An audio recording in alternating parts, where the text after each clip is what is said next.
Hello, everyone. Welcome. Hi, how are you? And Hi, Diane. hi, Miriam. And let's see. Welcome to our live viewers and welcome to our replay viewers. And hi, Pat. Hi, Pat. How are you? You're first one here in the live stream. Thanks for being here. So today is all about doodling and even the health benefits of doodling. I will be playing an excerpt from a podcast interview of an artist who specializes in mindful art practice. And later on, I'll be playing an excerpt from the interview where she describes more of the benefits and little activities you can do with 5 minute doodling and the benefits of even 5 minutes of doodling. Mm, And so I'm going to be using my mixed media paper art journal with my Tombow water soluble markers. I'm mostly going to use that. perfect. And then I might use some permanent markers too, because I might paint with water on top of my Tombow markers to create washes. Oh, that's good. So what are you doing, Miriam? I've been playing with the gel plate today, so I have some backgrounds. I choose this one. It's in my art uh, journal. And I have all sorts of markers. Some are, uh, I think, all like permanent. I have other markers, but all that I have here uh, are permanent. And I have also a fountain pen, Faber Castell, that it's have permanent ink. So I'm going to start to doodling and let's see where that takes Yes, us. I just traced my hand and drawing an eye. I'm going to draw an eye inside the hand, an eye inside the hand, Oh, a human eye inside the hand. So far, that's what I'm doing. I am tracing something that I think I can see, like in the in this uh, page. Let's see what happens with it.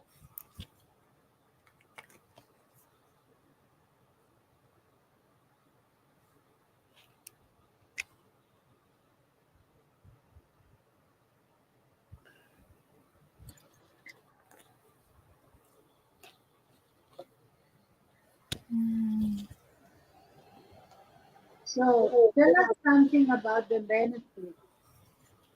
Something about what? The benefits of doodling. Oh, well, maybe I could play the excerpt from the interview more than once today. Because Okay. right now we don't have any live. We only have one live viewer. Thank you to our replay viewers who are here, however. Yes, here is But Jennifer. yes, I'll probably be playing the excerpt from this podcast interview more than once. So I have to get it now. It's going to take me a few minutes. Okay. Hi Jennifer, how are you? Hi, Jennifer.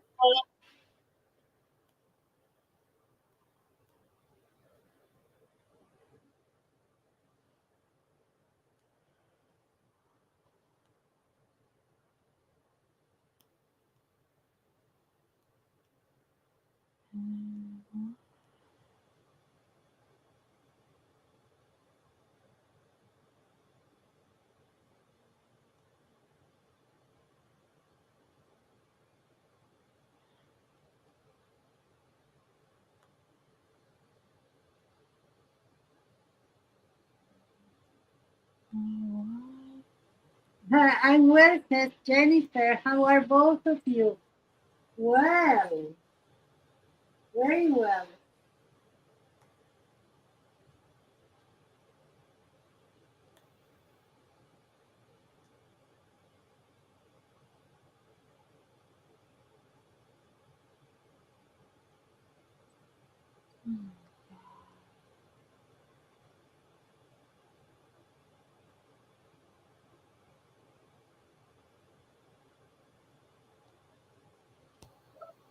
Still getting it. Still bringing it up. Okay. We are waiting for you. Don't worry.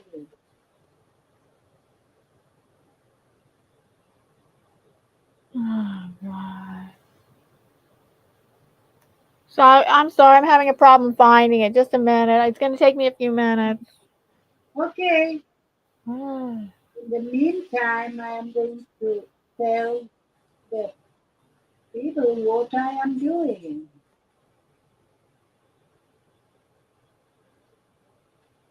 I am trying to find a figure inside of this, and then I am going to doodle with that. I just got the Sharpie Creative markers, and this will be a great time to try them out. Yes, Jennifer, I think so. I wanted to try them, but I asked him my provider, like my local art provider, and they don't have them there. And to ask that to if I want online, I need to pay a lot on either on to send or like to buy other things to arrive to a certain amount. So I am waiting.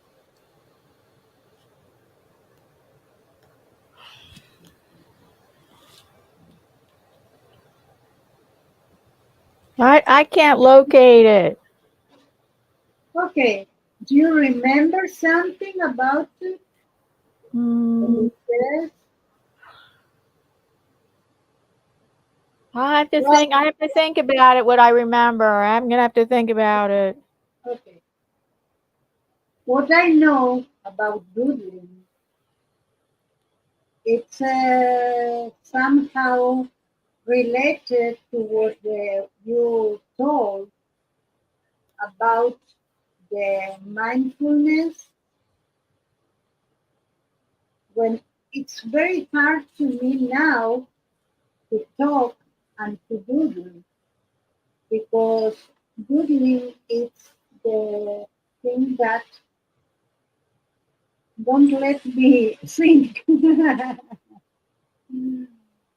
So I will try. One of the two things I'm not going to do well, maybe two of them, talk or doodle, but I will try. So doodling is somehow unexpected. You start to do something and you go for it and repeat the same phrase. Okay, when you're ready, I can play this. Okay, perfect. So the name of this podcast, I have it linked down below in the description box. It's an interview, it's a podcast, and I don't remember. It's called the Stress Nanny podcast, and I have it linked down below in the description box. And she's interviewing an artist that specializes in mindful art named Cynthia Hauck. And so the name of this interview is called But I'm Not an Artist. So that's the thing about doodling. You don't have to be an artist to doodle. So let's see. Oh, I'm going to play an excerpt from this interview. Some sort of symbol as an anchor point. okay. So that was super simple, which I love. Another one, which is really sweet, I think, to do with kiddos, is what I like to call star breath or drawing the breath. And so this would be similar where we're tracing a shape and we're syncing up our breath with it. So you can just use your hand, or if you have a pen and paper, you can trace on the page as well. But so with a hand as an example, and with kids, you can always trace the hand and then have them color it afterwards, which can be really fun. But if we're using the hand as an example, I would start at the base of my thumb.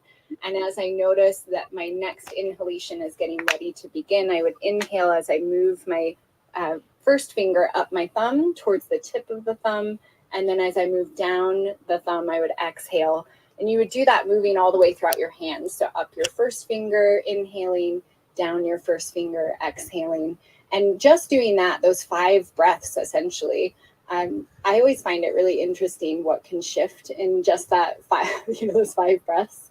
But it can be really fun with kids if you're tracing their hand, because then they have a little bit of contact if you are using like a crayon or something, let's say with your child. And you can talk about the breath with them. You can have them choose colors and talk about different colors, and sometimes bring in emotions depending on their age.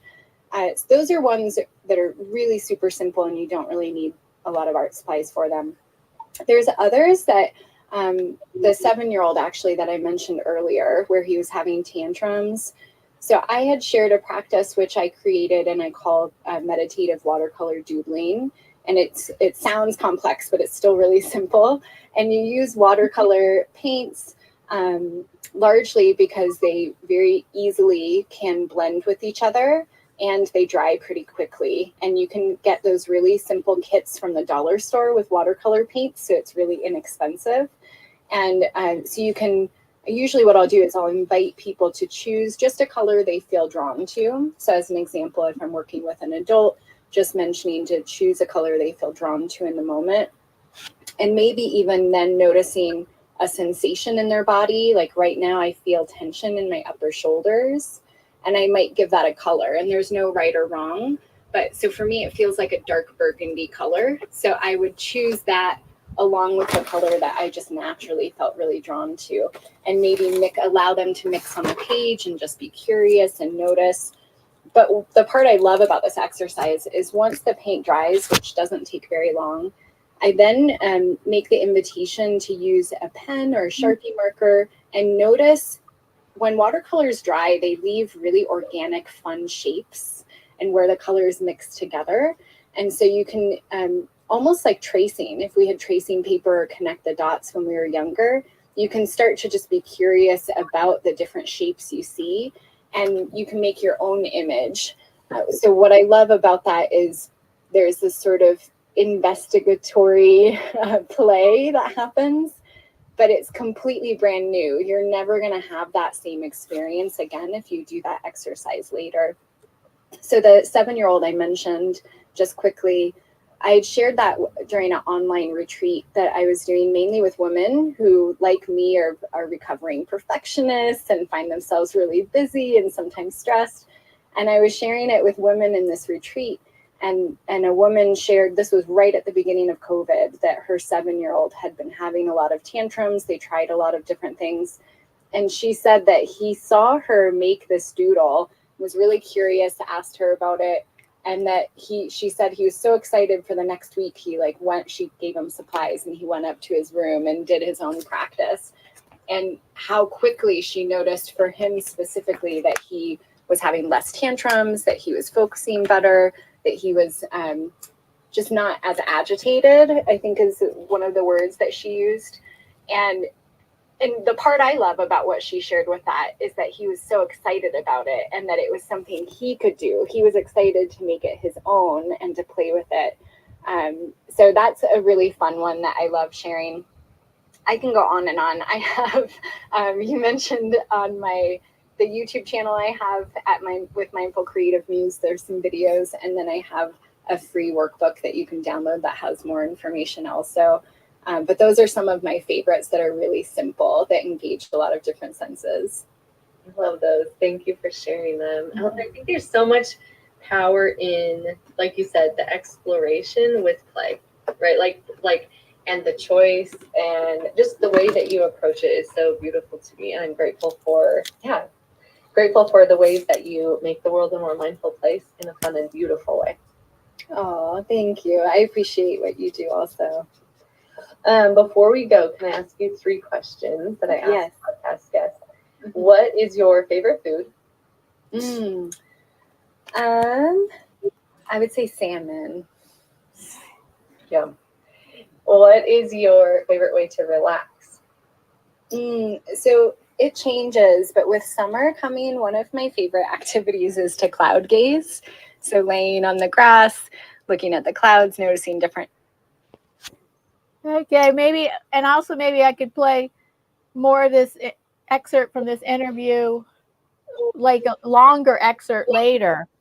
So that's interesting about how she works with the doodling, watercolor doodling helped with a 7-year-old kid that was having problems with tantrums. It helped relax him and calm him.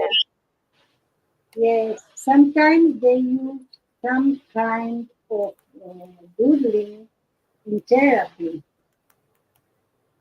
because it's really make people to center in themselves. Yeah. So the mindful thing that we talked the last the other before, it's really interesting because We don't have any live. We only have one live viewer. Sorry. Yeah, and you don't have to be an artist. I have 3, but I don't know if I am picking yours. No, I'm sorry. One. The nice thing about doodling is you don't have to be an artist. Oh, Liz is here. Hi, Liz. How are you, dear? Hi, Liz. We are doodling. Yes, of course. Hi, Anthony. Everything goes. Hi, Anthony. Everything goes. And it's all how you feel it, not only how you do it.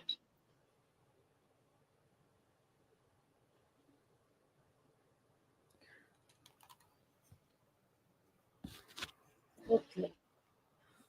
I'm going to come back to it, but I want to do I tried coloring my stencil like you did your stamp yesterday. So what happened is, would you? I need to see it. Turned out so bad. I had to paint over. Oh no. No. Do you want the next time, like that to be on Thursday, that I try to work a little bit with that, so I can understand what might happen, but I need to see it to be sure. But yeah, I am willing to do a part of the Thursday to do some working with the stencil.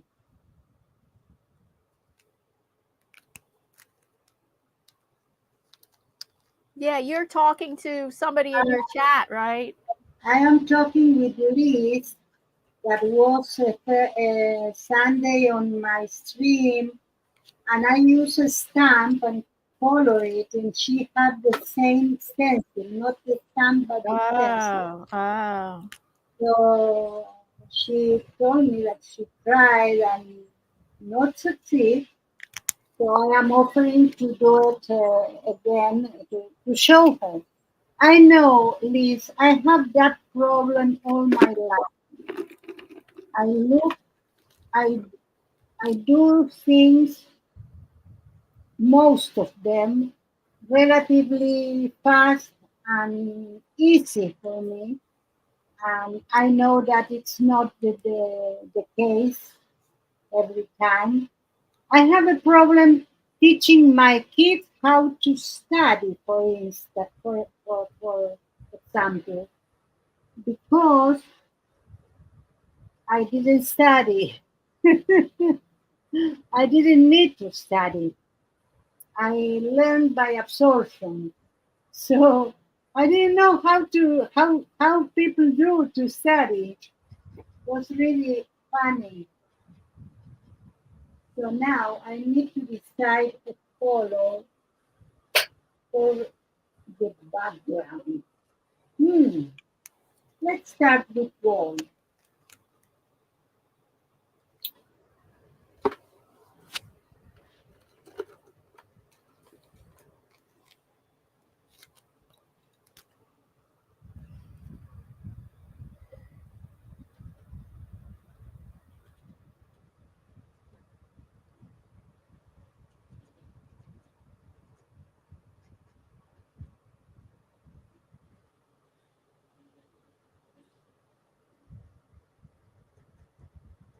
Is anybody following along with us and doing their own doodling?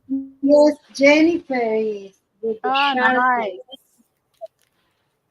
Yes, she posts the pictures then after the print usually. And I admire that because playing alone, it's not so easy as it seems.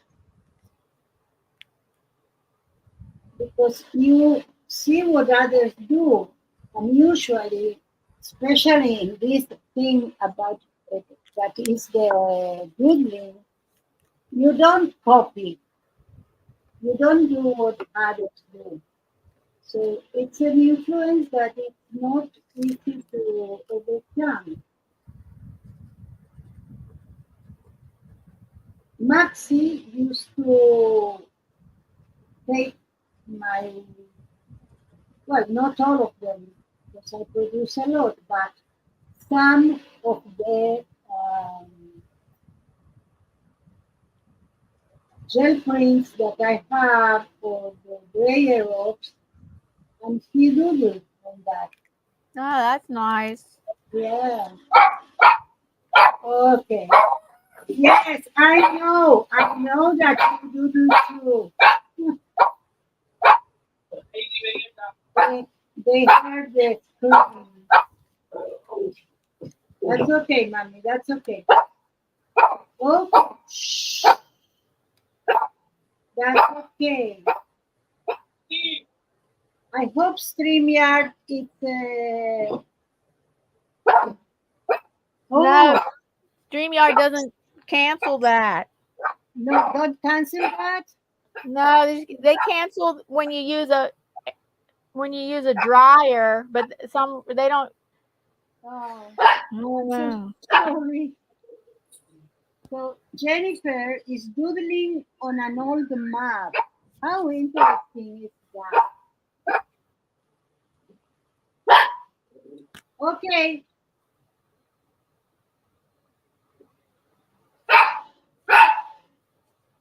That's it, baby.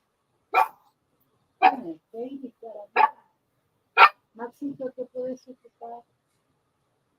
Please.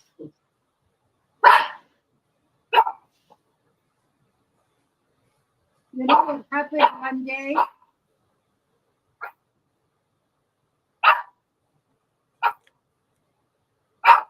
Shh. Shh.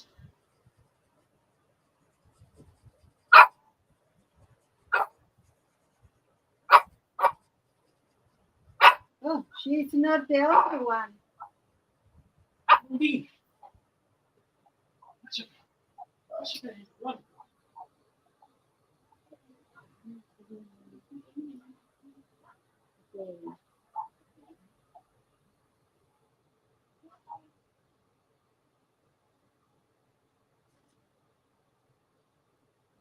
Do you have any perfectionism?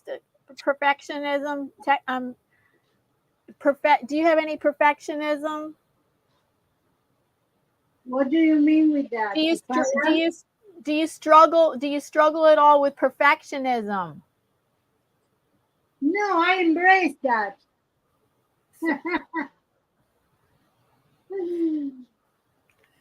uh, no, no. I want my things to be pretty, and I'm really glad when they are. But if But it's not, if it doesn't turn out how you want, then I'm moving on. I'm do it again. I yeah. whatever. Or I left that there like that because I know that it's not something that I can measure. Maybe I'm not pleased with that, but that doesn't mean that it's not okay. Right. Yeah, that's a good attitude. Like right now, I colored this cloud blue, and now I wish I didn't. Oh, well, convert it in another thing. Oh well, it's only a doodle. Of course. I'm very pleased because I could capture the figure that I could visualize on the abstract form. So when that happened, I am really pleased. That is something that I really enjoy all the time. To take one abstract thing, generally gel print, and see what I see on them. Oh, yeah.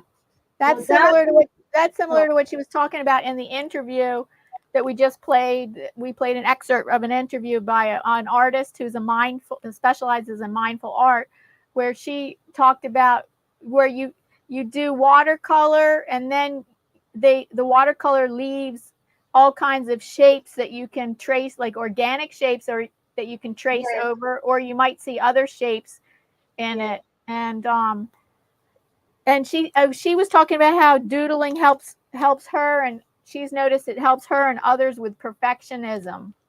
It helps them with dealing with their own perfectionism, which the perfectionism can get in the way, can be Oh, can be harmful. It can be perfectionism can be harmful to creativity. okay.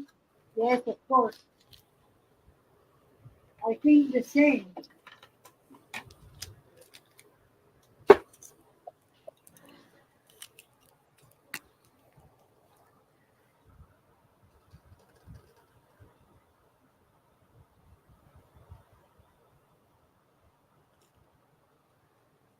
I have different forms of like different markers that have metallic uh, Oh, color. metallic.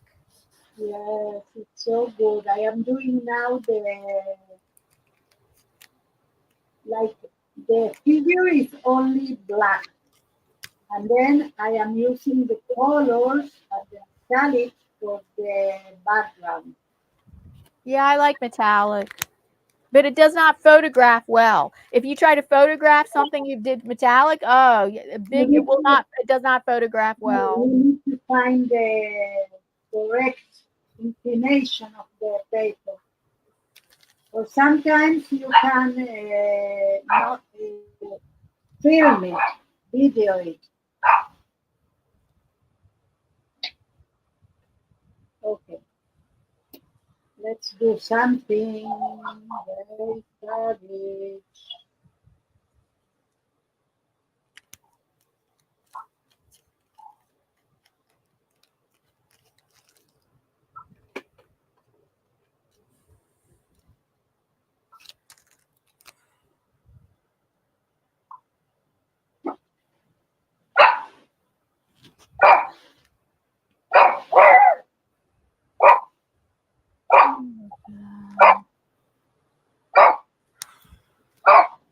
I just made a mistake because of my vision.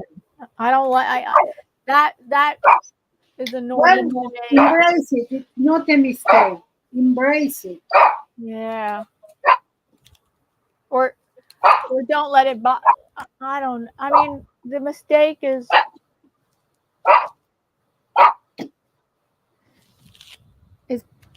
the curve of the rainbow didn't go right. But yeah, I could embrace it, or not worry about it too much. Okay, so Liz, I'm set up at my craft table now. Oh, Liz, are you going to do the too? How wonderful. Ay, es imposible, no sé qué pasa.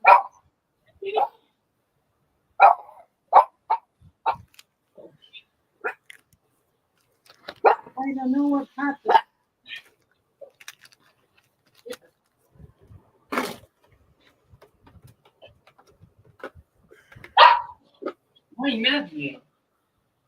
That's what I like about acrylic painting. Acrylic painting, you can make mistakes and then paint over them.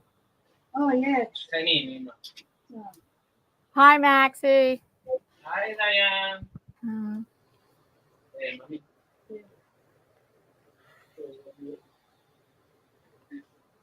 Give it to me. Wow, there's nobody in my chat. The people, they came, said hello, and laughed. Oh,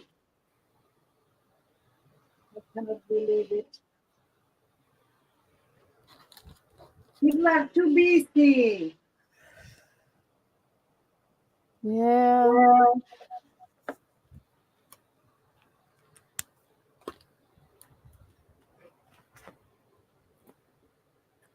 next week we are going to be part of the Midsummer Streamathon at our usual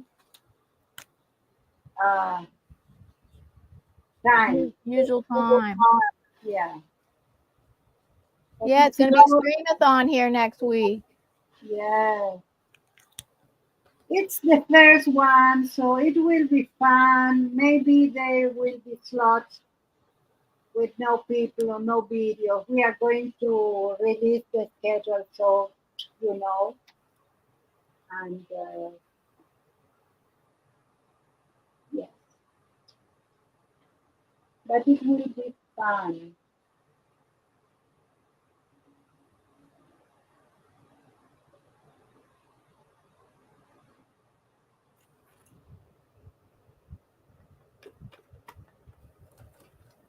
Okay, let's see what I can do. Hmm. You know what? It's very strange, but I am going to change to color pencil.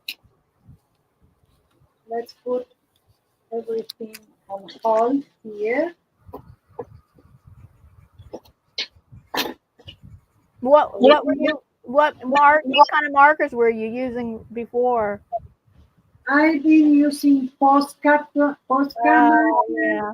I've been using liners, I've been using some uh, Posterman Seed, water resistant after drying. Curat, Curitate is the brand. Curitate. No, I never heard of that. I've never heard of that. Now here are very popular. No, what I did, I took my, instead of the pencils, I took my marker, my alcohol marker. No, not today, people, not today.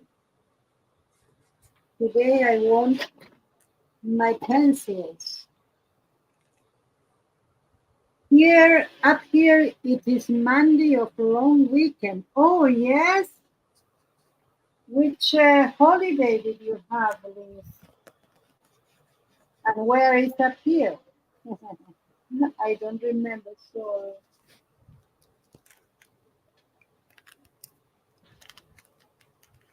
Well, I thought coloring in the blue cloud was a mistake, that I didn't like it. And if I had been painting in acrylics, I could have painted white over top, and I could still paint acrylic you over top can of it. see, you But can see. yes, I could paint acrylic over top of that. But instead, I painted, since I colored that cloud blue, I thought I came up with the idea of coloring the other one cloud yellow, and I mean orange, and another cloud pink, and now they go together because they're all colored different colors. Mm, I'm happy with how that turned out. perfect. You see? Yeah, sometimes it works out like that. Or, but if you're using acrylics, you can paint over top. Oh, sorry. Okay. No, it's okay. She's telling me she's from Canada. I didn't remember that story, Liz. And it's BC Day. BC. What is BC? BC.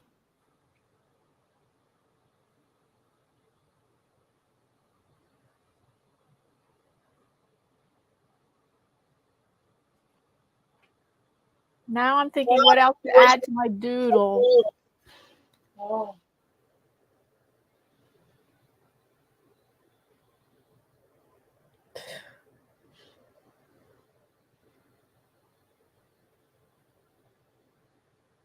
I am going with the coloring pencils now.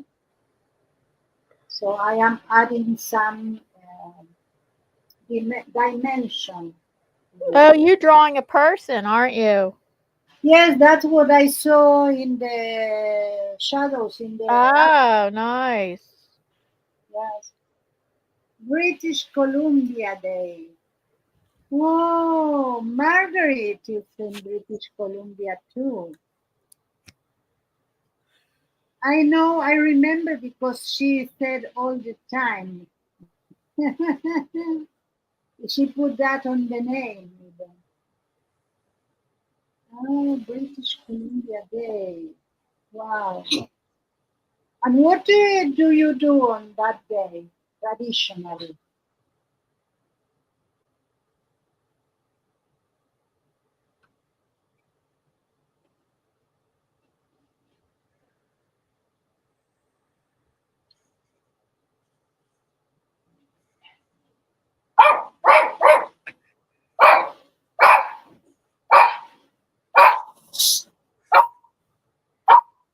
Enough.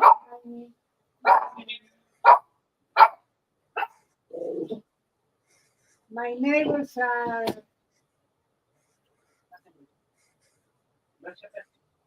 doing something out And that when your neighbors are outside, that's what makes your dog bark, right? oh, you go camping? Yes, perfect. I assume that you didn't. No, pero por eso esta puerta parece que me junta con el chichón. Quédate en la cama y quédate. I'm not say anything.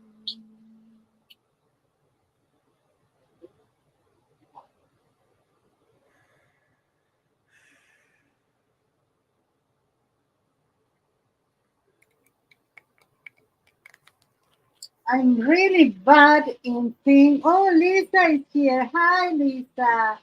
Hi, Lisa. How are you? I'm really bad in things that take time to show. That Like take time to what? show, like color pencil. Ah, where I say, like you have to build up layers. Yeah,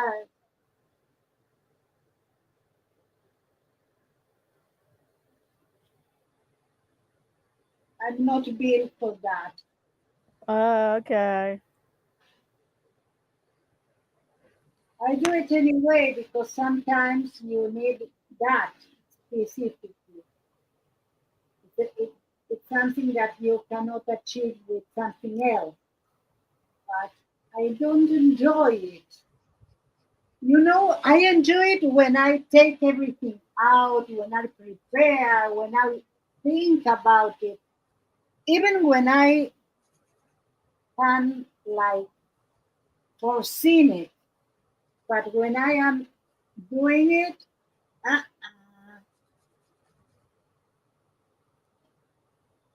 oh, I'm so glad. How was? Are you still out, or you came back?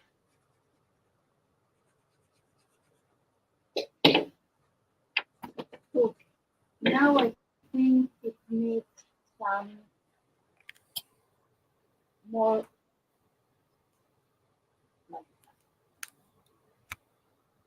Oh, yeah. I am trying to start to make a difference between light and shadows. So I thought it's better achieve that with pencil. And I am starting to now, but I need some. Where is it? Maxi, have you seen my? Who is that? Maxi, do you have the el para sacar punta?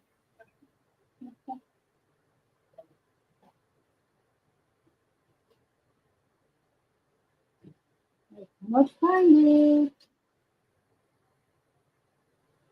anywhere.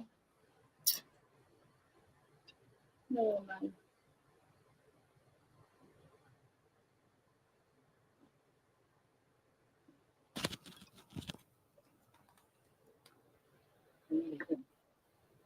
Hi, Charlene. Nice to see you.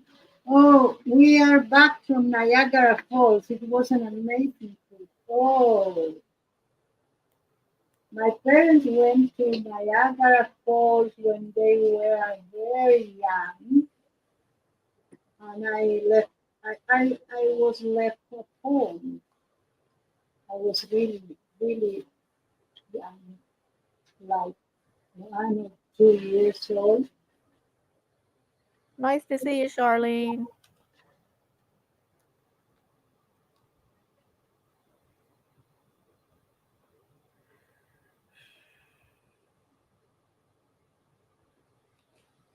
I think I'm going to continue with this, but more. Let's try with this one.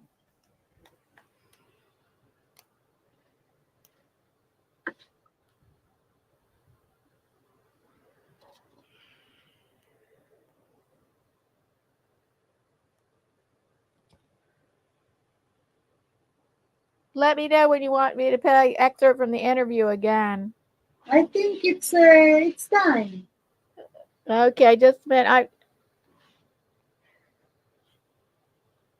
It's a podcast about doodling.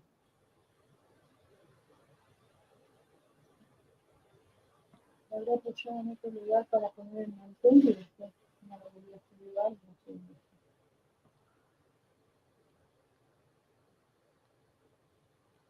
What can you say?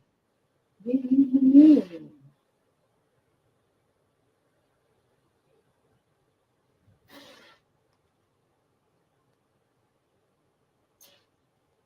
okay, just a minute. Let's get it.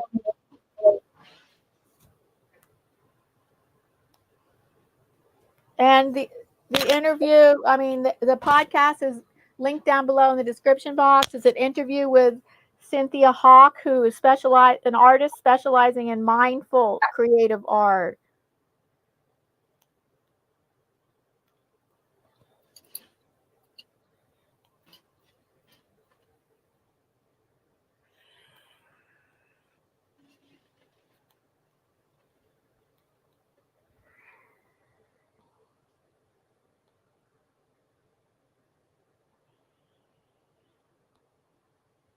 We are ready.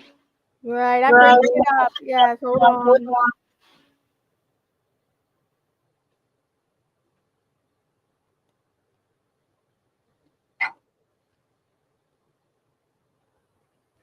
The title of this interview is called "But I'm Not an Artist." But I'm not an artist. Okay. Whoops, that's music.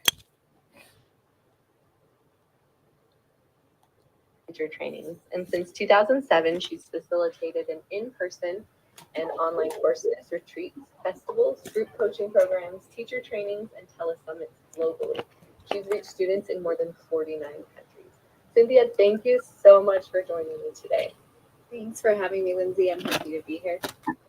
I reached out to Cynthia when I saw her work because she obviously has a lot in common with what I do in terms of mindfulness, but her approach is so beautiful to me. And we talked a little bit about it offline, but Cynthia, talk to me about how art can really help us step into a place where we can let go of stress.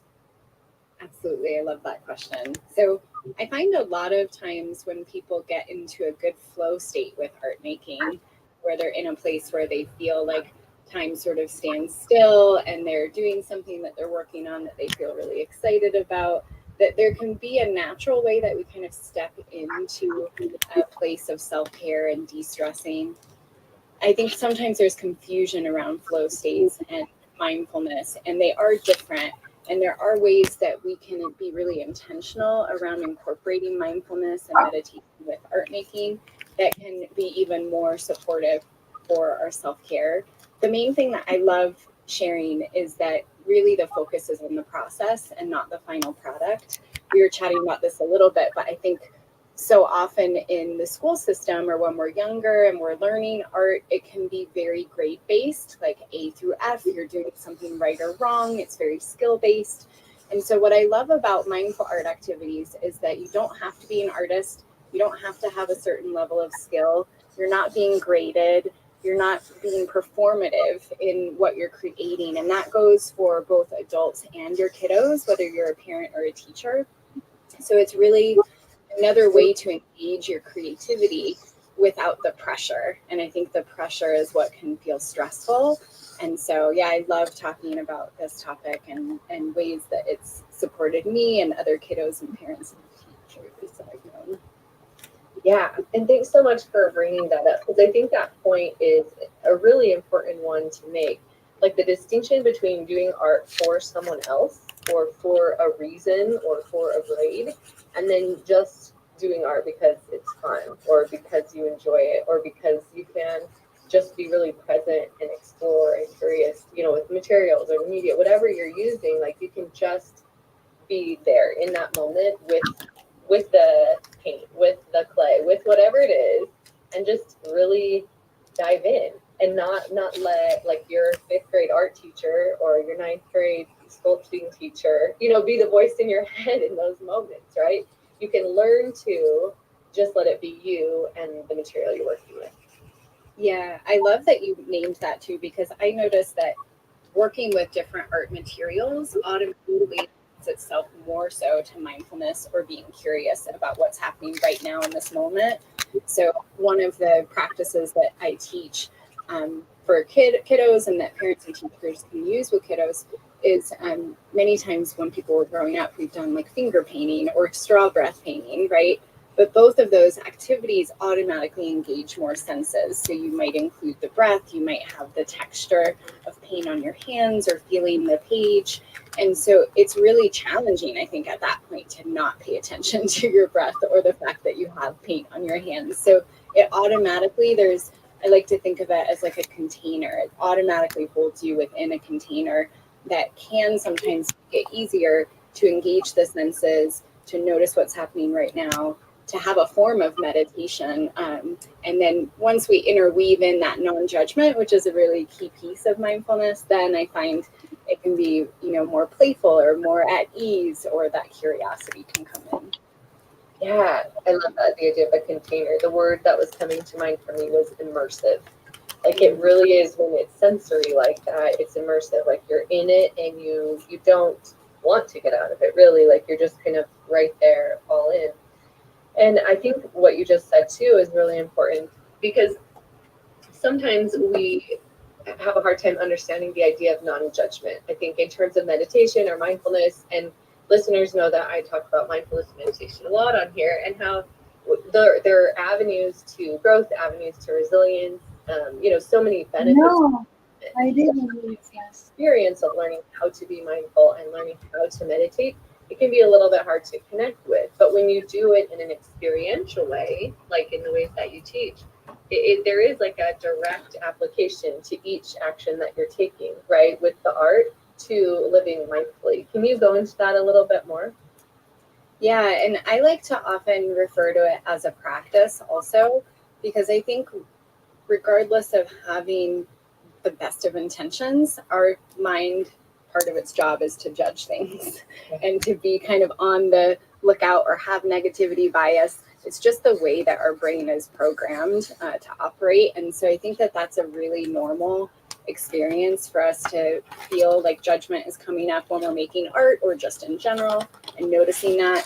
So I like to mention it as a practice and name that, because especially for adults I work with who don't feel like they're creative or feel pressure or judgment when they're trying something new like this, is to normalize that and say, it's going to happen. Like at some point you are going to have judgmental thoughts, or maybe questioning, is this quote unquote good enough? Am I doing it right? Those sorts of things. So I like to just name it first to kind of like have a more even space that we can all be curious together. And then that is part of the practice, I find, is that when those thoughts come in and you have those judgments, similar to the way I compare it, because I also teach meditation without art, and a lot of times with straight meditation or mindfulness practices that I'm teaching, one of the anchors I use is the breath. So one thing about noticing the breath is will be aware of maybe tightness in the chest, and then I'll notice I'm thinking about my to-do list, and then I'm thinking about a memory from 2 years ago, and I catch it like 5 thoughts down the line, you know, and that happens the same way with mindfulness, meditation, and art activities together. You're just having another art media form in there that can help kind of contain your thoughts and contain your awareness and focus. But when that happens, when I catch those thoughts, or when I hear my students catch those thoughts, I get excited, because that's the practice. Like that's when we're doing the work, is when we're noticing that our thoughts are somewhere else, or that our thoughts are being judgmental. And really, it sounds really simple, and it's simple in theory and difficult in practice. The practice is then to just return back to the focal point you have, or the activity you're doing, to not be really hard on yourself, or especially if you're working with your children in the classroom or at home, you know, to have that really encouraging environment and just return back to the activity that you're doing. And I think one other thing I'll just say is that with mindful art activities, the nice part is there can be this childlike play that's included. And I just find that so sweet, you know, that it can help re-engage our awareness and senses in a way that feels maybe lighter or encouraging. Not always, but it's nice to have that. Yeah, so many great points brought up. Let's start with the sensory experience and like that return to childlike play, because I think when we harken back to those years when either we were little or our kids were little, before we knew there were people who judged art, who graded art, who, you know, when it was just really an experience of creation, that it was a different experience, right? And like you point out, when we engage with finger painting or any kind of process art where it is just like very hands-on and tactile, you know, maybe there's smells, and that there's such a like a harkening back to that sense of art just being play, right? And like you said, it's playing, and kids don't know any different. Like they don't know that it's performative, right? They just know it as play. And so as adults, when we can engage in those activities, or invite even our older kids to, you know, recommit to finger painting, or to have some sort of experience that feels a little bit maybe juvenile to them, but invites that full sensory experience, it can take us back to that place where we forgot, you know, we forgot other people were looking. We weren't comparing, we were just playing. So I really love that. And then also with the recognition that in the thick of the creation, like that's where the practice is. And like you pointed out so beautifully, there's no difference between letting go of a thought about like this isn't good enough, to letting go of a thought in your day, your work day, your home life, you know, like, oh, I don't have the same living room set up, or my house doesn't look good enough, or, you know, my child isn't doing as well as, you know, XYZ. And like those are the same, it's the same practice, right? Whether we're doing it with art, whether we're doing it in our life, whether we're doing it in our meditation, like it's all the same practice. And so I love art being like a very natural bridge into that, because sometimes we can have a hard time even catching ourselves in the thoughts, you know, like you said so beautifully, in our day-to-day life, in those, you know, 5 plus later, when we're like, oh yeah, I'm supposed to be focusing on my breath, it can be hard sometimes to just maintain that focus on the breath. So if we can start somewhere like art, do you find that it's easier for people to engage with the process of mindfulness from there? Because it's like a tactile, like focused activity that engages the mind enough and gives enough of like a space and container that then like the practice of letting go of some of those judgments, whether it's from someone else's opinion of our art, our own judgment of our art, our own judgment of our ability, is it easier almost to practice mindfulness in that space, because it is such a strong container where we can see like, oh, that thought, it's not helping me just engage in play right now. Yeah, I do find that a lot of the people that I work with, adults, are the ones that have tried meditation in the past, but they say they can't, like, you know, quote unquote, sit on a cushion, or it feels really painful or uncomfortable, or they just get really distracted. Or I've had parents that have come to me and have expressed that their 7-year-old has had a really hard time focusing, and they've tried different things. But a watercolor doodling practice that I have was one that he could just get really engaged in for like a week, and they noticed that he was calmer. So everybody, I think, has different preferences. But what I've found is that it's an easier way in. And there's lots of reasons for that, and there's things that support it. But one thing that first comes to mind for me is that sometimes just focusing on our breath or our body or our thoughts can feel like a lot, because we have a lot going on in our minds and in our bodies, and with different sensations, and sometimes it can feel, like a mile a minute.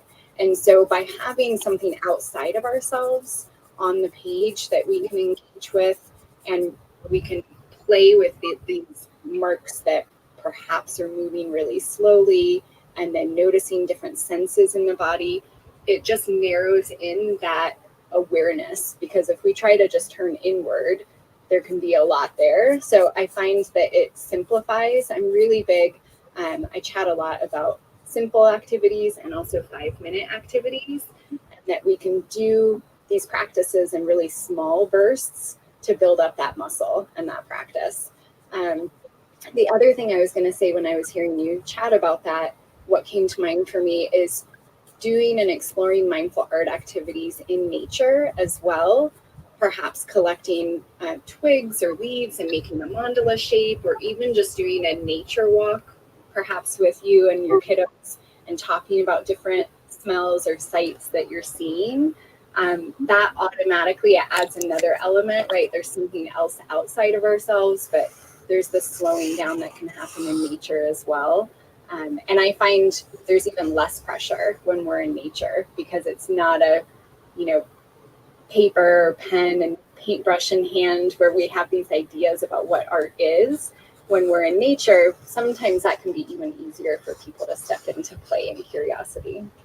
Yeah. Oh, that's a great point. I'm glad you brought up nature. And I love the idea of using art as a means to support focus.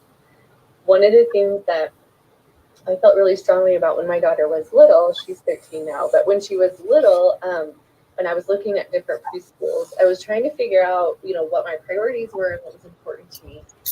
And nature and concentration were both like high on my list. And one of the things that I really loved about the Montessori method that we connected with was the focus on concentration, and that you teach kids to concentrate, not by forcing them to concentrate, but by helping them figure out what they're interested in. And then when they find something that they want to engage with, they naturally practice concentrating because they want to, and so we're not please concentrate on this. We're saying here are a couple of activities, which one is appealing to you, and then they automatically direct their attention. And so what you were saying about building focus using art activities resonates with me really deeply, because I watched her. She was a map maker, so she loved making these maps, and she would paint them and outline them, and she would just go to town, and she would spend 45 minutes as a 3-year-old working on painting this map, and we have them still hanging in our house. And I loved the repetition, because she would come home with tons of these maps. I mean, she would just be creating maps every day, and she loved it, and she just was engaged with it. And she loved the painting part and the writing part and the labeling. And one of the things they talk about with Montessori is the key skill that your child needs to kind of cultivate at these ages is the ability to concentrate and get it, move through a task, and that their intrinsic motivation is going to be the thing that drives them. And so with you, with your YouTube channel, with your workbook, there are different ways you invite people to that moment, right? Invite people to concentrate on art, and it doesn't have to be sit down and do this specific one, right? With your channel, it can be okay, here's some options. Which one looks fun to you? And then being able to engage with, like you said, for 5 minutes. And if we can help kids who have trouble focusing, or who are feeling really out of sorts or dysregulated, if we can help them land in an activity for just a few minutes, it's so settling for the nervous system, right? And then if we can help them land in another activity the next day for maybe a little longer, and another activity the next day, over time, naturally, some of those things are just going to lengthen, their ability to focus, right? You're saying, their ability to engage with something without getting super distracted. And it's because we've connected them with something that invites them to presence in a way they want to be present, right? Yeah, I often refer to it as like an invitation that, or I sometimes refer to it actually as like a buffet of activities that you have all of these options and that you get to choose, right? And it might change from day to day what you're hungry for, what you want to explore and try. And yeah, I think a huge part for both adults and kids with mindful art activities is this permission to explore and play and not have that judgment, but that also we're the ones that get to make choices in our experience. And so I love the way that you were really talking about children and them engaging in something they're really interested in, and just by the nature of doing that as a practice over time, it can increase that focus. And just to geek out for a second, we know with mindfulness as well that mindfulness consistently with practice has been shown to increase gray matter. And that can help for adults and kiddos. It can help with memory. It can help with learning, self-awareness, even building up empathy. And so even if we're not focusing on those things intentionally, right, we're not trying to increase learning or empathy when we're doing that activity, it has that ripple out effect, which I just absolutely love. Yeah. Oh, I'm so glad you brought that up, because I think sometimes we consider solutions for our kids or for ourselves, for some things that maybe have plagued us, or tendencies that we have that have been with us for our whole lives, right? Like maybe it's a tendency toward perfectionism, or maybe it's a tendency for our kids to, not have a ton of focus. And I think we tend to look for solutions that are complex, or think it has to be really hard, or, think because this is a problem that's gone on a long time, it can't be a simple solution. But I loved what you're saying, like, what if it is, right? What if it is just an intentional, consistent choice to engage with mindful art? And what if that has so many just ripple effects for the brain and for relationships and for all the ways that kids, step out into the world? And what if that was all you needed? And I think sometimes we miss the boat on the simple solutions because we feel like, because it feels complex to us, the solution also has to be complex. Yeah, and I just hearing you talk about that, it makes me think about all of the times when so often we're practicing mindfulness and art activities without even knowing it. It's part of our ritual in our families. Like I was remembering, just as you shared that, we would take road trips when I was younger with my family. And my sister and I, which I'm sure my parents loved this, we would make our own songs in the back seat. And we would have so much fun creating our own language and songs, and just being so absolutely immersed in that moment with each other. And there was anything we wanted to sing was fair game. There was no, like, it was almost like the improv comedy yes, response. Anything we did in that moment was a yes. And I just think of that and other ways that we made, Christmas ornaments together with foam and ribbon and little pins. How so many of the activities that we do naturally in our families at times can also be mindful art activities. I think why this has become more prevalent is with everyone feeling so stressed and with everything happening the last couple of years. It's almost, I've really talked with a lot of people that are wanting more things to add into their like treasure chest of supportive, fun activities. And so it's just adding more things into your treasure chest. I'm sure a lot of people listening to this are already doing a lot of things that, would be really similar. Yeah. Oh, I love that. The idea of recognizing, like,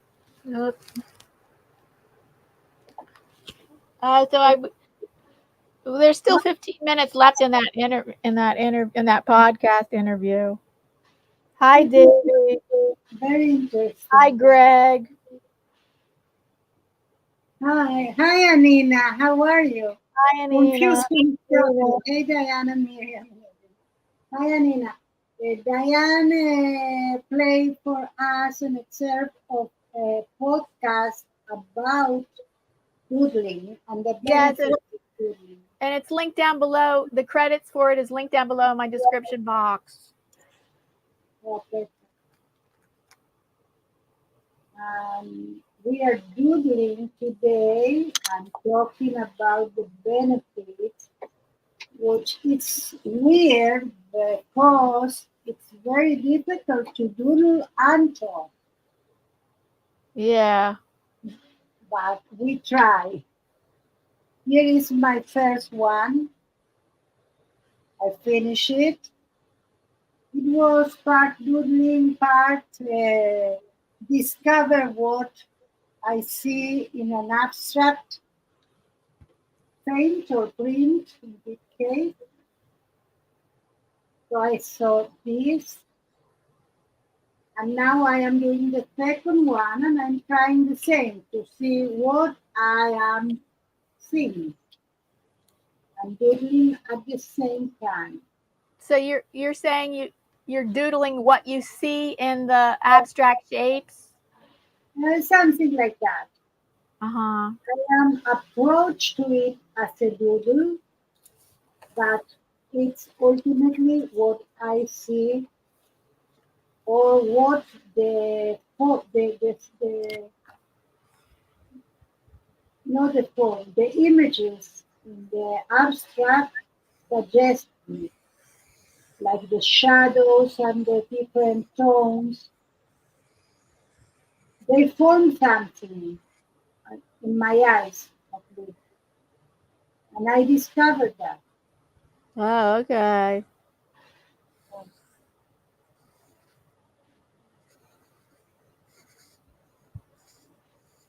I understand your confusion, Amina, if you come to our uh, stream and you hear a voice that it's not ours. Yeah, we're changing things up. Listening to a podcast all about it's an interview with an artist who specializes in creative mindful art. Cynthia Hauck. Link down below. The podcast is linked down below in my description box.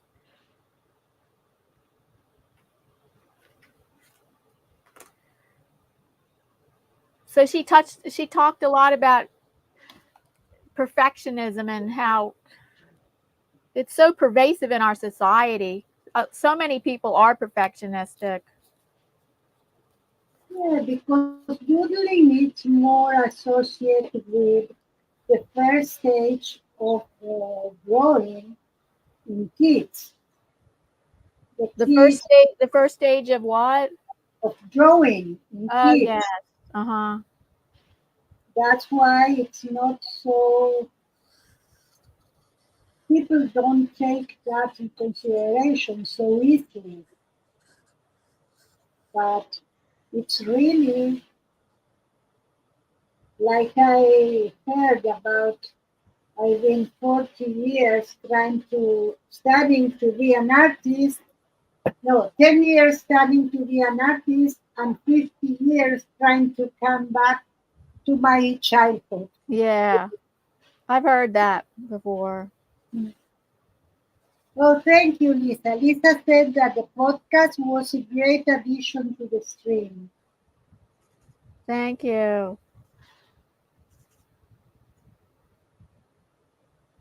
I used to do things like I am about to do, really doodling without,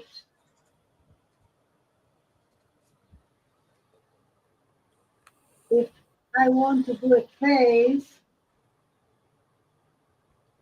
or half a face or whatever I am doing, I don't judge where to place.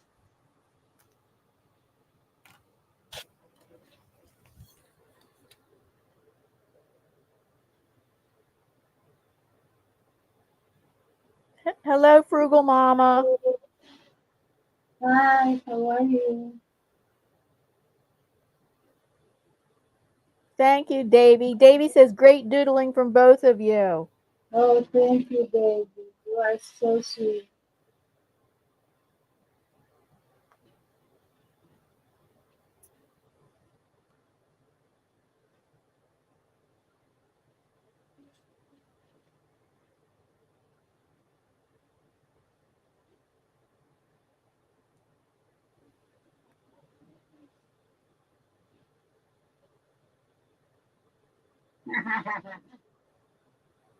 A flying one.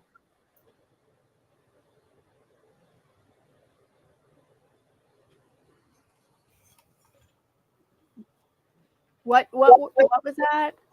Flying people. Oh. An strange dog. Oh. Yeah, I am really doodling.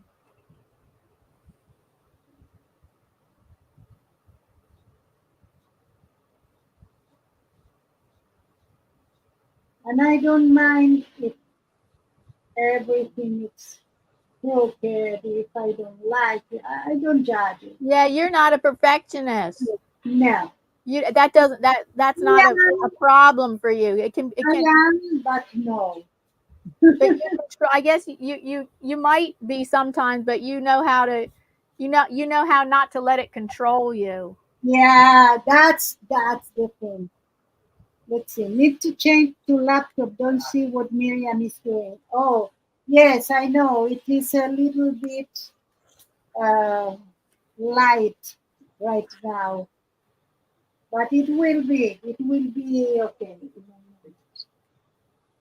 Let me define things here, and I'll be doing some more. Let's do it now. Let's change to a postcard. Bam, bam, bam.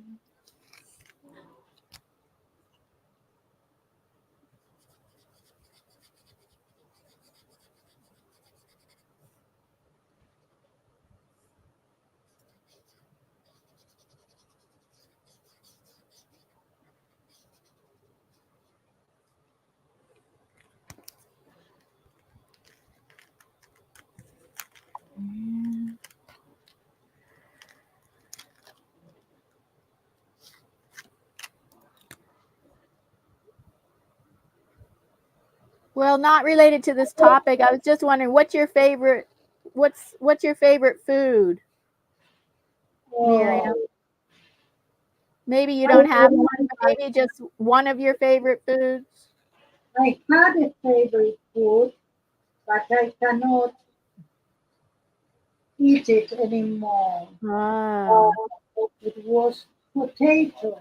Oh, potatoes. I used to do potato in any way. So, but what now? So, what is now your favorite food? Salad. Oh, salad. Yes. What's your favorite salad dressing? Oh, you use vinaigrette probably. No, I use lemon, salt, and that's it. Wow. Maybe a little bit of mayonnaise. Right. Wow.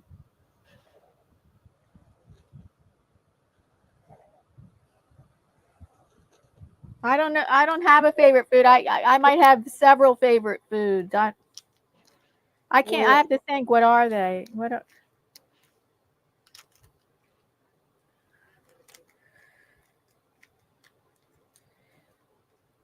Well, one of my favorite foods. This is not my all. This is not number one, but it's just among the favorites. Is um, I really like mashed potatoes if they're made right. Like they have the chunks of potatoes still left in the mashed potatoes. I love that. oh, I used to, for comfort, not because it's better, I used to buy the potato that you prepared that came in a box. Yeah. I love Puree. stuffing. I love stuffing that goes with turkey. That stuffing. That I like that too. I love Uh, that too. I never. Herb stuffing made with herbs. Uh-huh, But I love desserts too. I love different kinds of desserts. uh-huh. I don't. I do prefer salty, and I love both olives. Yes, I love black olives and green olives. Only green, my favorite.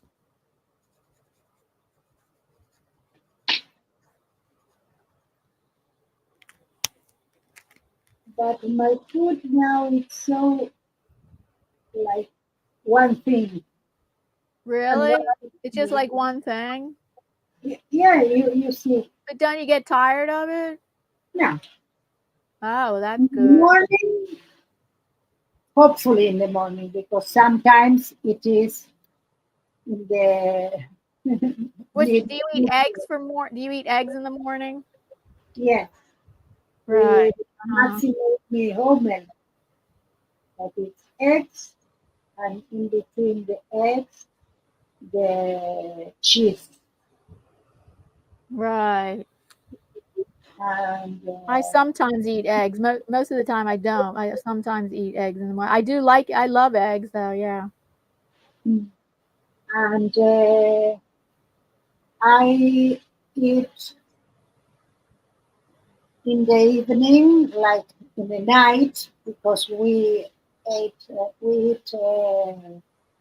really And you not eat keto, right? You're on a keto diet?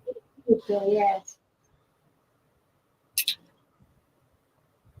So in the evening, it's salad, lettuce, and tomato, and burgers.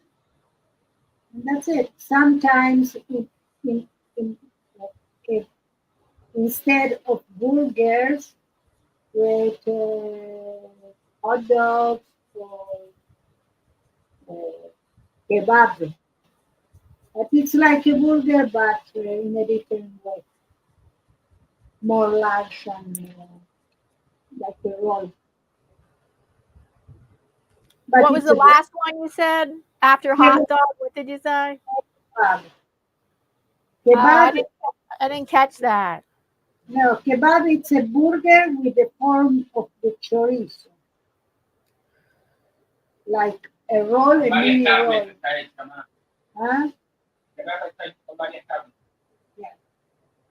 The meat that they use change in the kebab. Are you It's saying more kebab? Kebab, shish kebab? shish kebab. It's almost the same, only made on the like barbecue and with skewer. In, like they Don't forget put to give a thumbs up, everybody. Thumbs skewer up, like. please. Oh, can you ask Diane what the black circle around the fingers are? I don't And know. It's just doodling. It's just doodling. It's just like, I don't know. It's doodling.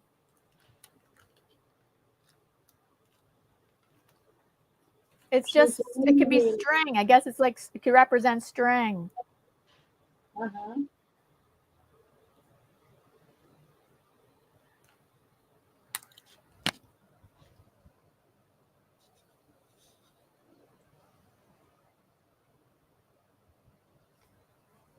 I hope you can see now, Anina.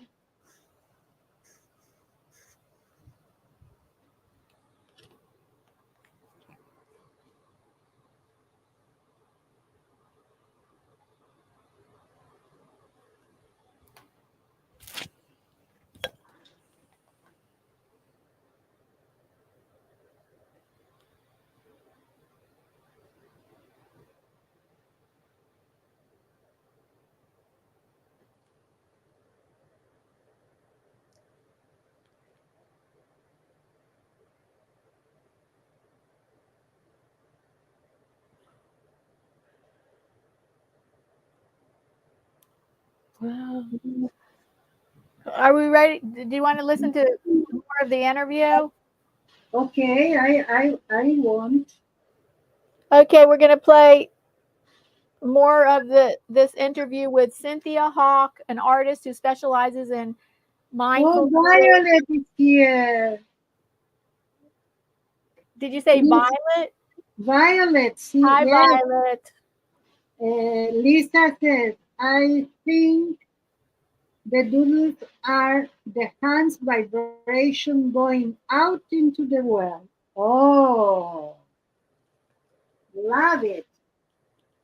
Oh, You can play now. okay. Only I will tell to Violet, we are doodling and what you are, Listening to a podcast. yes, it's a podcast. Okay. And the title of the podcast is But I'm Not an Artist. You're probably doing this in a lot of ways right now, and really just sinking into that realization along with maybe supporting it or enhancing it in the ways that you can in your own space. Love that.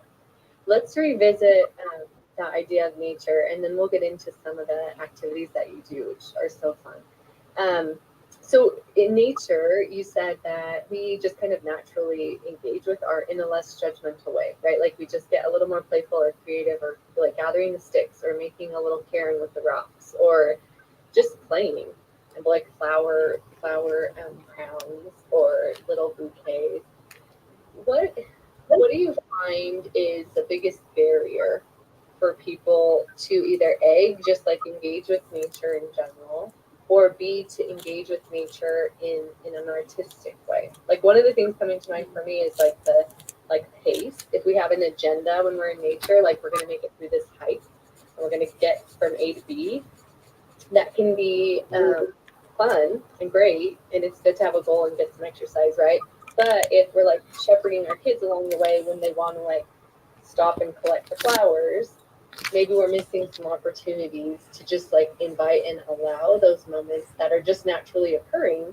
You know, like if they were super concentrating on their little flower crown that they were weaving together, there's so much benefit in those moments, right? So what are some of the things you see besides like hustle and bustle that keep people from just taking advantage or just allowing maybe those moments? I love that question. What comes to mind for me that I've heard in some of my conversations is habituation and pressure. And so I live in Colorado, beautiful, absolutely beautiful state. And I live in the city. So the mountains I get to see every day. But if I want to be in the mountains, I have to drive about 20 minutes, carve out space and time in my day, make a plan to get over there. And really drop in. And I have some closer parks and paths and a little foresty area that I really love going to that is much more accessible and easier. That's easier to build into my daily habit or routine.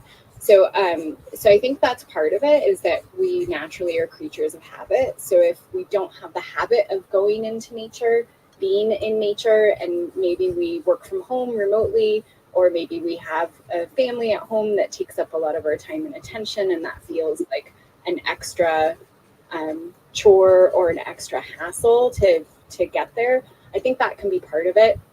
The other thing that came to me when you were talking is when I first moved back to Colorado, my nephew, who's now 12, he was 5 or 6, and he loved going to this park with my sister and I, Palmer Park in nature, and it's very rocky, and I loved going on walks with him because he was so curious, you know, at 5 or 6 years old, that he wanted to stop literally every 3 steps, right? I know some people listening to this can relate to that, to look at a flower, or look at a rock, or pick up a really cool stick that he found, or like be curious about what was that noise behind that like brush over there.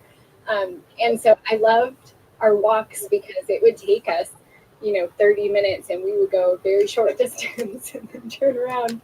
And the foresty park I mentioned actually here is connected to Catamount Institute. They work with kids, and they have signs up throughout the path that every couple hundred feet has a sign that shows different senses and invites you to notice birds or to smell or to hear something.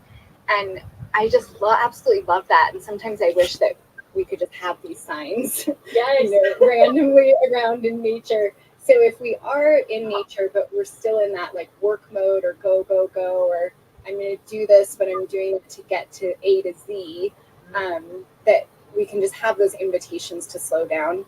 So your other question around perhaps why is art not automatically threaded into nature practices?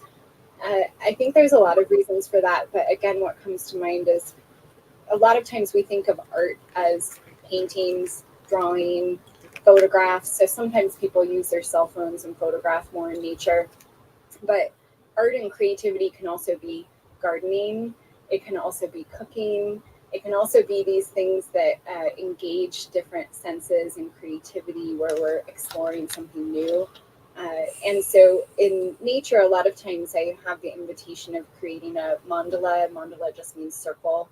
And so collecting different objects and creating that together with other people in a circle in nature. And you might take a photograph of it, but also we're letting it go. So it's not precious, because I think sometimes we can have art with a capital A, and it can feel very precious, which is also where some of that pressure comes from. So there's different ways that you can explore art in nature, but I think it's just not, if it's not part of your practice or habit, I think it just doesn't come to mind a lot for people. Yeah, oh, that's such a great observation. And I really loved what you were saying about your nephew and the signs. That's just fun. Like, we should have those signs. Like, do you hear the birds right now? They're helpful reminders. Yeah. Well, and I think you bring up a good point there too. And it's something we've talked about a little bit on the podcast before, but like, kids are mindfulness pros, because their whole job is sensory development, right? Especially when they're little. And a lot of times we kind of like educate or culture the mindfulness out of them, right? Like, we hustle them along and we make our to-do lists impossible. And, you know, we force ourselves into a pace that maybe doesn't respect. And I say this with all the like respect and love for what, like, the busyness that is motherhood anyway, right? No judgment. But I think sometimes we don't respect like the education they can offer us around mindfulness. And I love like your example of just wandering with him in a way that respected his curiosity, and how those precious moments, if we can habituate that, like, they'll take us right to nature, right? Because that's the space where they love to be, or they'll take us right to a space of process art that is just fun and playful. And so if we take their lead in those moments, I think the invitation is stronger than maybe if we, you know, try to do it the other way around and invite little kids to be mindful. That's beautiful. I love that. Talk to me about some of the activities that you share, because you have so many fun ones, and they're, again, like a range, right? So it's like you can take a lot of time with it, you can take a little bit of time with it, you could do a material that you have to kind of go procure, you can use something you have at home. So you have so many, again, like on your channel, you have your workbook and your website, which we'll talk a little bit more about later, but give us a sampling of some of the ways people can invite themselves to those mindful art moments. Yeah, definitely. So I'll share a couple of really quick things that you don't even necessarily need any art supplies or materials to do them and experiment with them. And then I'll share some where you can play with more materials. So I really love the idea. We were talking about it a little bit with nature, but I love the idea of how we can incorporate mindful moments throughout our day. And so one practice that I teach, which is an infinity breath. So many people are familiar with an infinity symbol. If not, it's basically like two circles that connect in the middle, or it looks like a figure 8 symbol.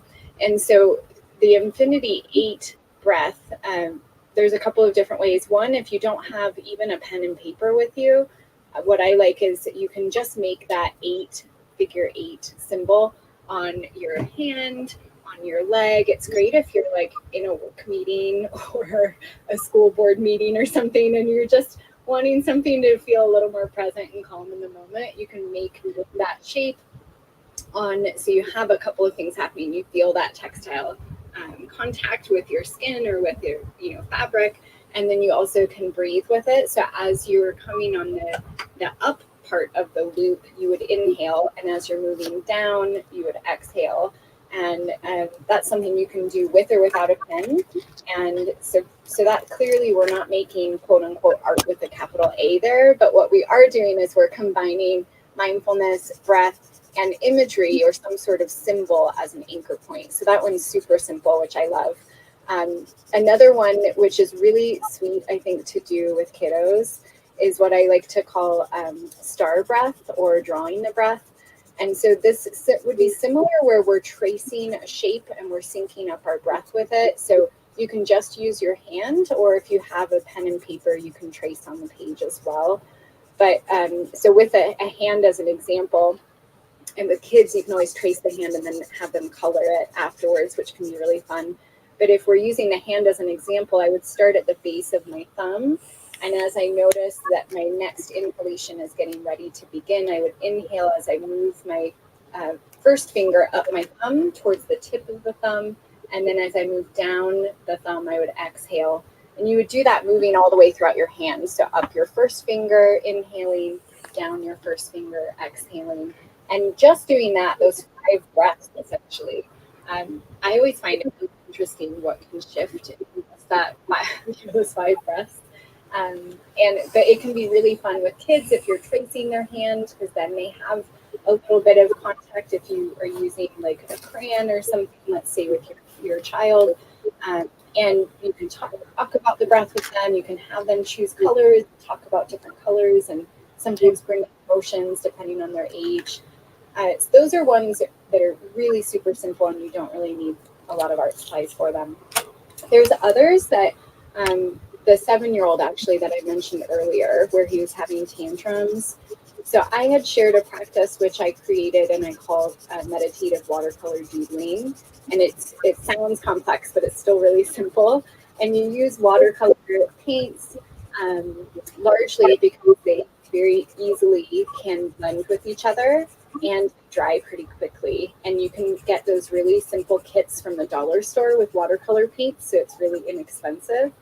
And so you can, usually what I'll do is invite people to choose just a color they feel drawn to. So as an example, if I'm working with an adult, just mentioning to choose the color they feel drawn to in the moment. And maybe even then noticing a sensation in their body. Like right now I feel tension in my upper shoulders, and I might give that a color, and there's no right or wrong. But so for me, it feels like a dark burgundy color. So I would choose that along with the color that I just naturally felt really drawn to, and maybe allow them to mix on the page and just be curious and notice. But the part I love about this exercise is once the paint dries, which doesn't take very long, I then make the invitation to use a pen or a Sharpie marker and notice when watercolors dry, they leave really organic, fun shapes and where the colors mix together. And so you can almost like tracing, if we had tracing paper or connect the dots when we were younger, you can start to just be curious about the different shapes you see, and you can make your own image. So what I love about that is there's this sort of investigatory play that happens, but it's completely brand new. You're never going to have that same experience again if you do that exercise later. So the 7-year-old I mentioned, just quickly, I had shared that during an online retreat that I was doing mainly with women who, like me, are recovering perfectionists and find themselves really busy and sometimes stressed. And I was sharing it with women in this retreat. And a woman shared, this was right at the beginning of COVID, that her 7-year-old had been having a lot of tantrums. They tried a lot of different things. And she said that he saw her make this doodle, was really curious, asked her about it. And that she said he was so excited for the next week. She gave him supplies and he went up to his room and did his own practice. And how quickly she noticed for him specifically that he was having less tantrums, that he was focusing better, that he was just not as agitated, I think is one of the words that she used. And the part I love about what she shared with that is that he was so excited about it and that it was something he could do. He was excited to make it his own and to play with it. So that's a really fun one that I love sharing. I can go on and on. I have, you mentioned on the YouTube channel I have with Mindful Creative Muse, there's some videos, and then I have a free workbook that you can download that has more information also. Okay, so that interview is just about over in a couple minutes. Okay. How are you with the exercise? How did you feel doing this on a stream? How what? How did you feel with this exercise How do I feel about doodling? Like doodling, you mean? Yes, yes. Oh, yeah. Well, I'm kind of uncomfortable with it because with the product. I'm uncomfortable with the product, like showing it on a live stream actually, like because it's basic. It's so basic. Like I'm just like I can't really do something more sophisticated from my head. I have to always use references and stuff. So when it's just coming from my imagination, it's pretty just basic. Oh, I see.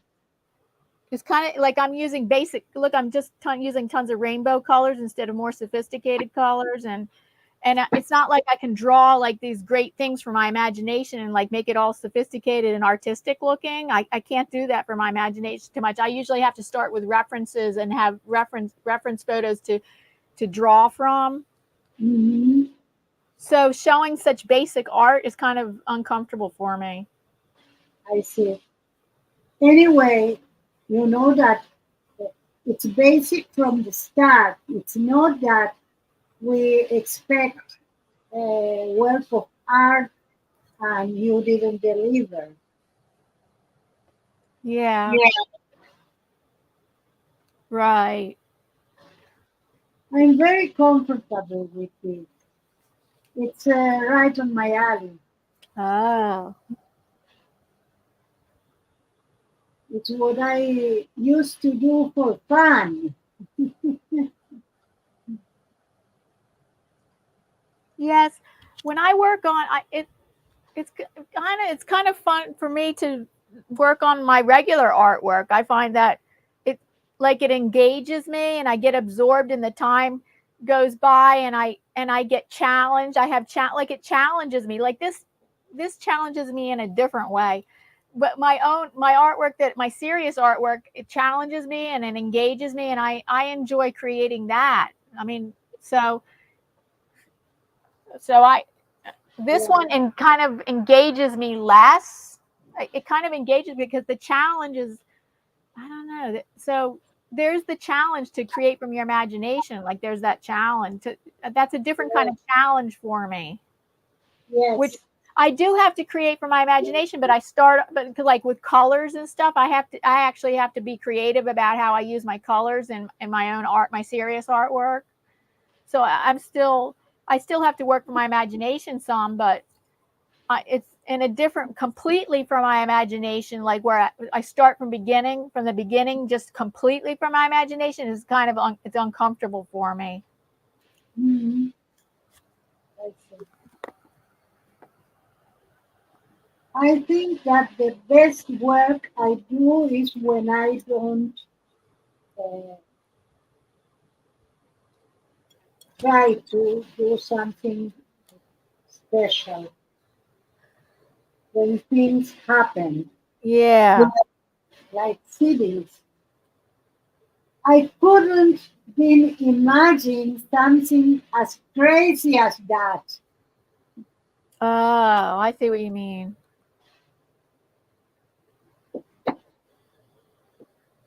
And I am really pleased with it.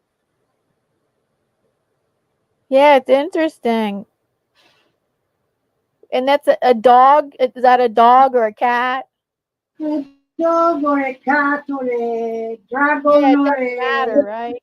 Yeah, it doesn't matter. no, it have antlers, fox tail. I see. What can I say? It's not even a dog, not even anything. Yeah, But an I am lost. imaginary animal.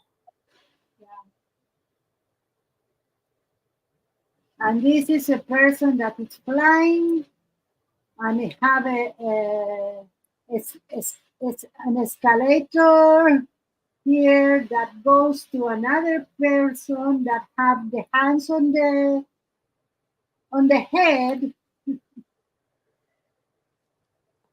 and it's bigger than anyone. So yes, this is my mind. Sorry.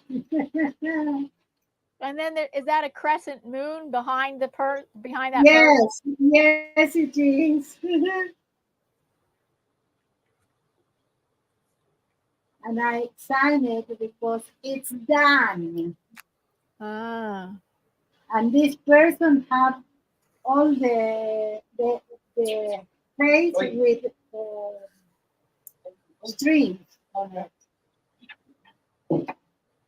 Um, I'm having fun. I can't flow. No, What? I can't flow. Here. Why? Now, yes. Oh, No, que estoy se había quedado ahí, no tengo. okay. ¿Viste? Y el otro.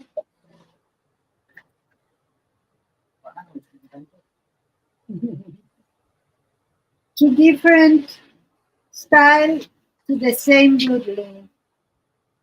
And Yes. I have a question for the chat. How do you guys like doodling when you doodle in the chat? What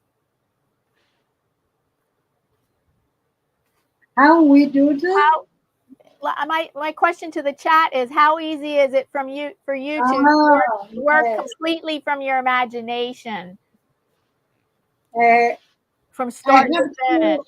I have two things from the chat. One is Lisa that said, Diane, I can see simple spiral circles would add some interesting energy.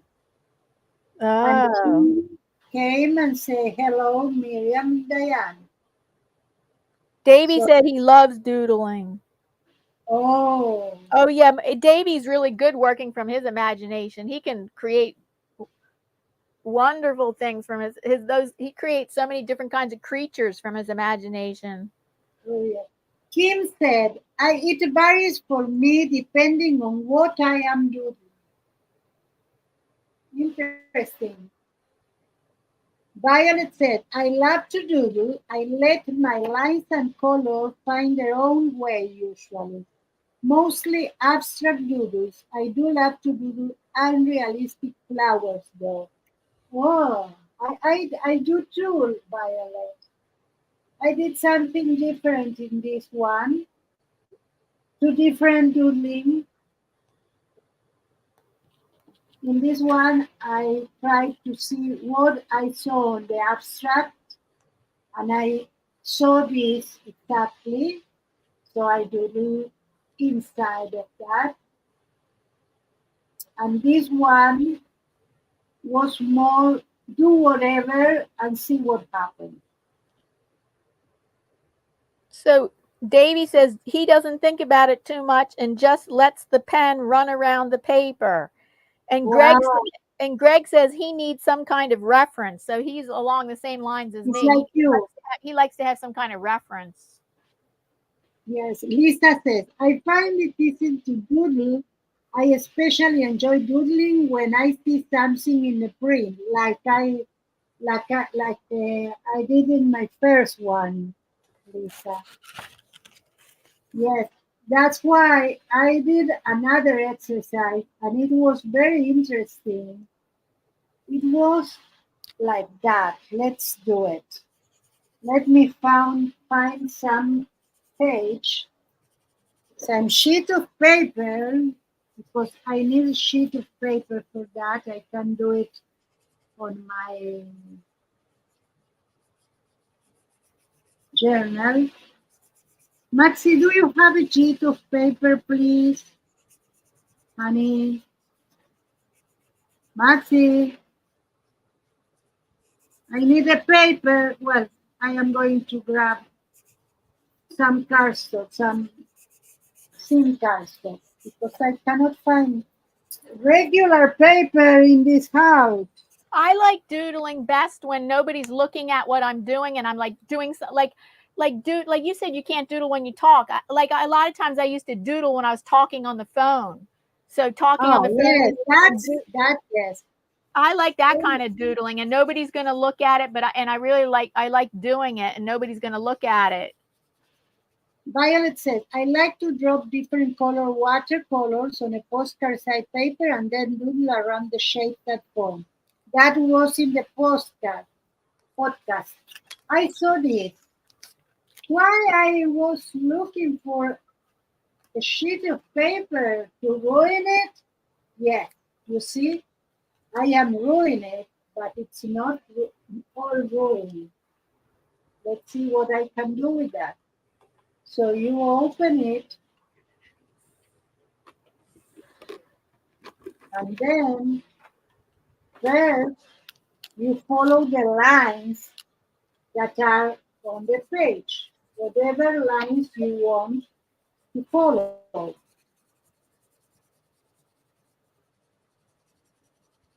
Roughly. You don't need to do. The lines are your reference.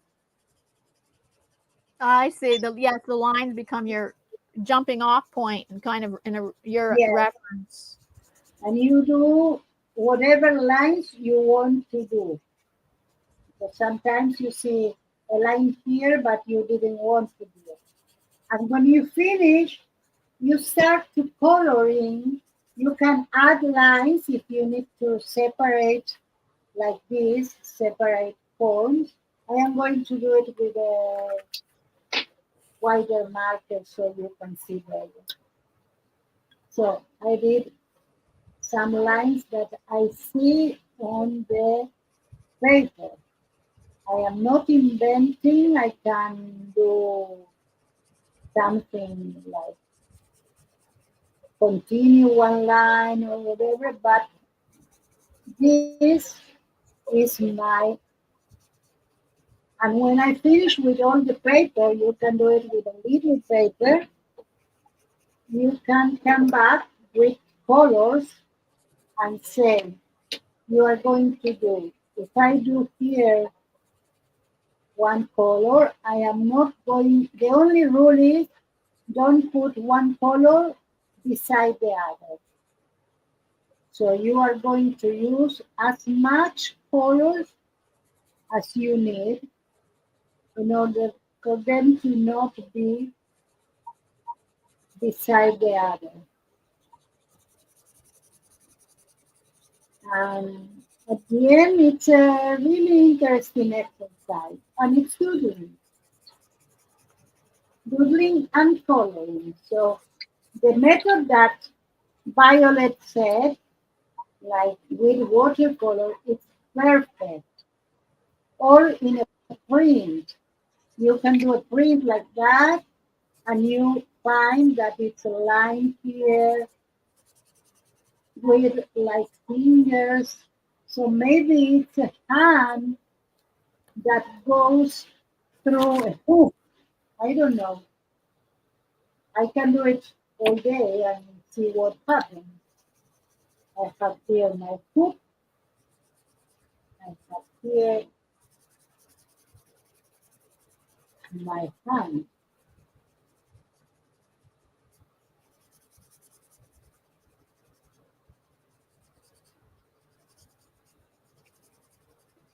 And it not don't need to be something really.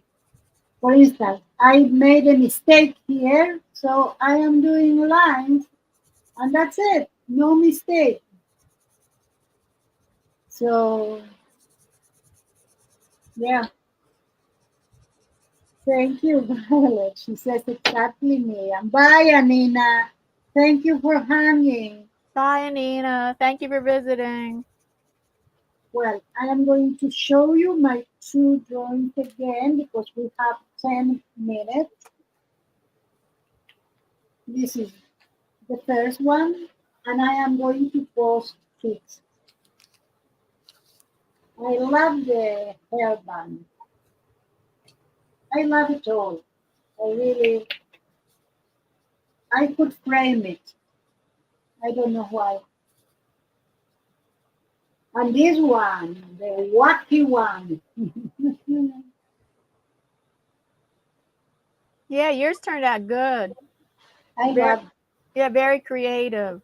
Yours are good too. Oh, thank you.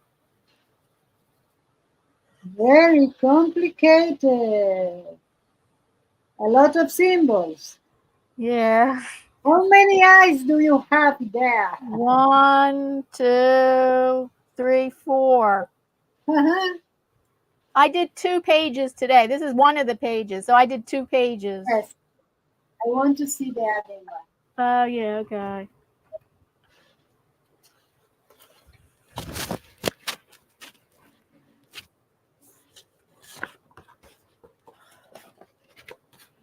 Here's the other one. Wow. Pretty. If you doodle along, please put a picture and tag us so we can enjoy it too. Yeah, you could tag us on Facebook. Yes.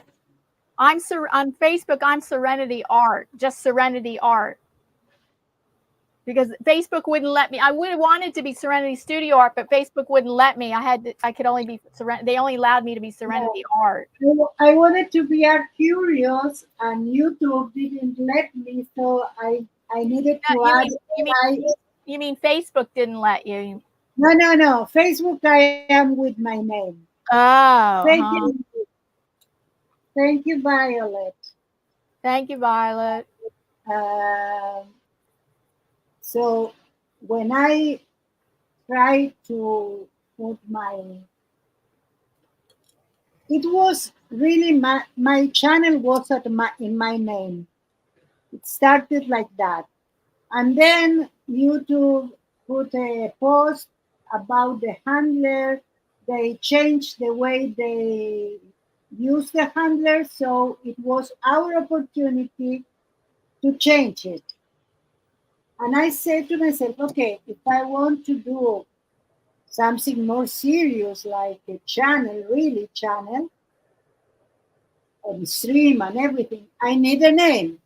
I wanted Art Curious, but the name was taken, so I needed to put by MNW. Oh, Yeah. But in Facebook, I am with my name and surname, and in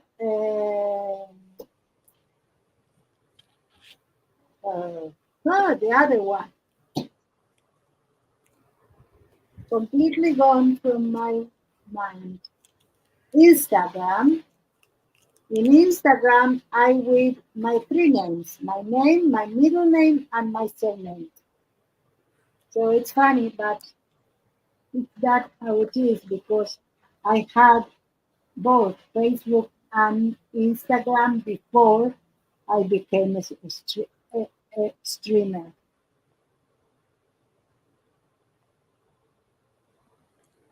I had a very good time today with the people in the chat and with you, Diane, and with the doodling itself. yeah. That's good. Yeah, it was great. Yeah, I enjoyed listening to the interview. Oh, yes, the interview was very, very good. So I think we can say goodbye. Oh, okay. Thank you so much for visiting, everybody. Thank you so much. We enjoy with you. I hope you enjoy with us. Thank you, Diane. Thank you, Diane Scott. Oh, thank you, Miriam. You're welcome. We are not in sync. Oh, okay. Never mind. There. Now we are. Violet, we steal it from you, but we cannot do the half one. Hugs to you all, said Lisa. Have a great day, said Violet. Kim says, thank you, ladies. Please, very cool. Okay, thank you. Bye-bye. Okay, bye. Bye, everyone. And next week we're going to be a part of a streamathon during our time. 1 to 3 p.m. Eastern Standard Time. We'll be part of a streamathon, an artsy streamathon. Yes. we are going to. Okay.